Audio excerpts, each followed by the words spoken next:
Hello मित्रांनो, आपल्या सर्वांचं जिथं लहानपण गेलं ती म्हणजे आपली मराठी शाळा. आता कधीही न विसरणारे दिवस इथं घडलेले असतात. पण अलीकडच्या काळामध्ये हे जे मराठी शाळेंचे जे महत्त्व आहे ते कमी होत चाललं आहे. पण माझ्या मते अजूनही मराठी शाळेमध्ये चांगल्यातले चांगले शिक्षक उपलब्ध आहेत.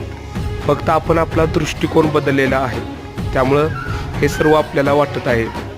तुम्ही जर पाहू शकताय, तुम्हीसुद्धा इथं काही ना काही तुमच्या मराठी शाळेमध्ये दिवस घालवलं असशीला. माझा सर्वांचं हे दिवस आहेत आपण सर्वांनी घालवले. पण अलीकडच्या काळामध्ये सर्वांना एक वाटत आहे की मराठी शाळांचा दर्जा ढासळत चालला आहे. पण दर्जा ढासळलेला नाही, फक्त आपल्या बघण्याचा जो दृष्टिकोन आहे तो पूर्णपणे बदलला आहे. आपण सर्व ह्याच शाळेतून पुढं गेलेलो आहे. म्हणून मराठी शाळांना पण आपण चांगल्या प्रकारे प्रोत्साहन देऊन